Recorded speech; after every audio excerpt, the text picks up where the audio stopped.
Ay, ayan. Nakapag, ano na tayo, ayos ng fest. So, let's go to our Judy doll. Guys, check nyo sa TikTok. Maraming reviews nito. Ililink ko yung kung saan nyo siya mabibili. Actually, 3 daw to eh. 2 lang yung nakita ko. Pero pinili ko tong 01. Kaya siya ganun kasi. Stainless ang kanyang brush. Hindi siya yung brush. Bristles brush. So, as ina, ayan po. Wala pa.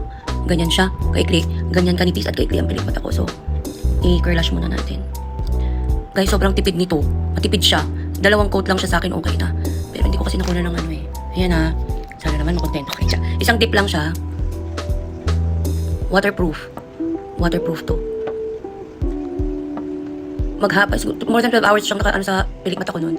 Hindi. Nabura. Hindi siya namumumu. Ayan. Kumpara mo. Ayan ako dahil.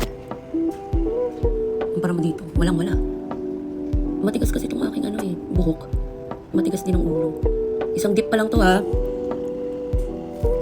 Kakahilo. Yan na oh. Oh, hindi ito yung gusto ko, yung hindi kasi siya yung pang volumize. Pang ano lang siya, yung parang kitty-kitty pilik mata. May ganun, isa pa. Second coat. Iba 5 times na nagaganito eh. Ito 2 coats lang, te. Simutin mo yun nasa ano niya, wand. Ayan na oh.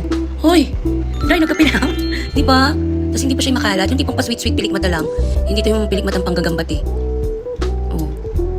Ayan oh. 2 coats. Me, 2 coats. Yung butas ng ilong ko, te. Diba? So, hindi pa siya masakit sa bulsa. Very cheap. 2 coats. Okay na ako sa 2 coats. Try natin yung 3 coats. Ay, mapapabili ko dito ulit. As in, bibiliin ko na yung ano, isang yung isa kasi, yung 3 klase daw to eh. Pag isa pang curling kinis. Ayun, ang haba na te, oh. Mahaba pa sa buhay mo. Mahaba pa sa, ayun na. Ay, die. Wait, versus dito, oh. Diba? Ang laki ng ibinuhay ng mata mo kumpara dito. Silagyan ko muna yung, ano, isa, ha?